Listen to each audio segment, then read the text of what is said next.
अब हम बात करते हैं उच्च प्राथमिक स्तर पर सामाजिक विज्ञान का अध्ययन का पाठ्यक्रम। उच्च स्तर दोस्तों बात करें कि अपर प्राइमरी लेवल मतलब प्राइमरी से ऊपर 6th क्लास से 8th क्लास तक के बच्चों के लिए।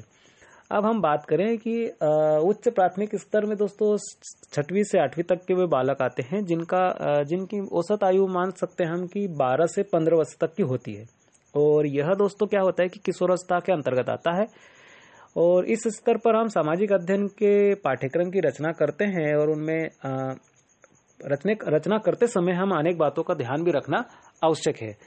अब क्या है कि कक्षा 6वीं के लिए सामाजिक अध्ययन पाठ्यक्रम की रूपरेखा तैयार करते समय कुछ बातों का ध्यान देना आवश्यक है। जैसे स्थानीय वातावरण मतलब क्या कि इसके अंतर्गत गांव, नगर और उनके जीवन से संबंधित कहानियां, रीति रिवाज, परंपराएं, भोजन तथा व्यवसाय एवं समस्याओं का तुलनात्मक अध्ययन किया जाता है। स्थानीय वातावरण में जैसे गांव हो गया, गांव से नगर और उनके जीवन से संबंधित जैसे कहानियां हो गई, रीति रिवाज हो गए, परंपराएं हो गए, भोजन हो गए, व्यवसाय एवं समस्याओं का तुलनात्मक अध्ययन किया जाता है।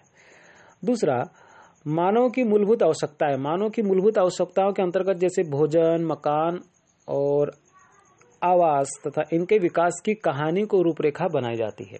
ये मेन फैक्टर है कि कोई व्यक्ति भी है, उसकी मूलतः आवश्यकताएं पूछी जाए तो रोटी, कपड़ा, मकान।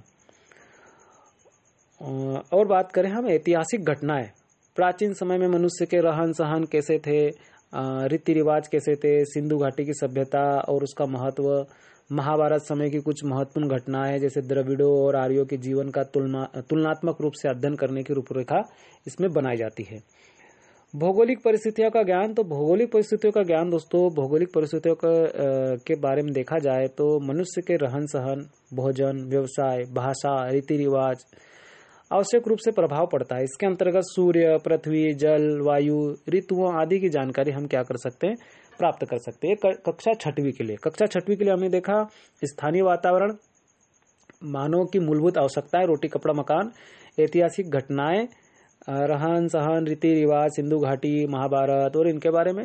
भौगोलिक परिस्थितियां का ज्ञान मतलब कि सूर्य, पृथ्वी, जल, रीति रिवाज, कैसे क्या ऋतुओं का रहन सहन, भोजन, रीति रिवाज, इन पर भौगोलिक परिस्थितियों का ध्यान रखना आवश्यक है। इसके अलावा दोस्तों हम आगे की बात करें कक्षा 7 के लिए पाठ्यक्रम की रूपरेखा की रचना करने के लिए हमको क्या करनी होगी। तो इसके लिए दोस्तों क्या होगा कि विभिन्न स्थानों पर निवास करने वाले लोगों की विशेषता और उन पर भौगोलिक स्थितियों का प्रभाव का अध्ययन किया जाना चाहिए। मतलब वहाँ जैसे अमेरिका के लोग हैं तो वहाँ के लोग कैसे रहते हैं, जैसे दक्षिण अफ्रीका के लोग काले काले होते हैं तो काले क्यों होते हैं, उसका रीजन, और अलग अलग जो स्थानों पर निवास कर रहे हैं उनकी क्या विशेषता है। जैसे हमारे कश्मीर की बात करें, वहाँ की विशेषता अलग है, मिजोरम, नागालैंड और इधर की विशेषता अलग है। फिर आगे बात करें कि देश के प्राकृतिक संसाधन हो, जैसे पर्वत हो गए, नदियां हो गए, जंगल हो गए, इनकी जानकारी उनको प्राप्त की जाती है। और मुस्लिम काल की सभ्यता तथा संस्कृति उन हिंदू सभ्यता के साथ तुलना करके ऐतिहासिक तथ्यों की जानकारी भी हम दे सकते हैं। इसके अलावा दोस्तों राज्य की शासन व्यवस्था, सामाजिक समस्याओं का ज्ञान भी बच्चों को कराया जाना चाहिए। सामाजिक गुणों तथा आदतों का विकास करने के लिए कुछ क्रियाएं तथा सामाजिक योजनाओं का निर्माण भी कर सकते हैं कक्षा 7वीं के लिए। अब 8वीं के लिए दोस्तों बात करें कि कक्षा 8 की पाठ्यक्रम की रूपरेखा के बारे में। तो कक्षा 8 के लिए पाठ्यक्रम की रूपरेखा तैयार करते समय हमें कुछ जो महत्वपूर्ण बातें हैं इनका ध्यान रखना आवश्यक है। जैसे प्राकृतिक साधनों का हमारे देश के विकास में क्या योगदान है, इसके संबंध में जानकारी प्रदान करना। प्राकृतिक साधनों, नेचुरल जो है, इनका हमारे देश के विकास में क्या योगदान है। जैसे प्राकृतिक साधन बोल सकते कि पेट्रोल हुआ, पेट्रोल का बहुत ज़्यादा विकास में, भारत के विकास में सहायक है।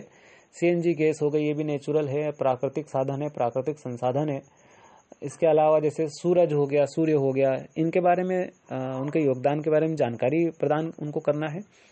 और भारत में निवास करने वाले लोगों की आवश्यकताएं क्या है, भोजन, आवास, कपड़ा, रहन सहन आदि, इनका भी ज्ञान प्रदान करना चाहिए हमें।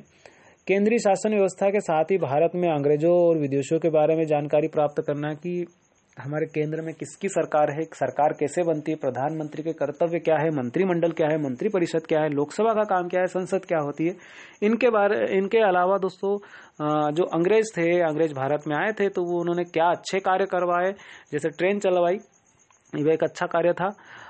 विदेशियों के बारे में जैसे कि संयुगन आए, है ना, फाइयान आया और सिकंदर आया, इनके बारे में भी जानकारी हमको क्या करना चाहिए, उनको बतानी चाहिए।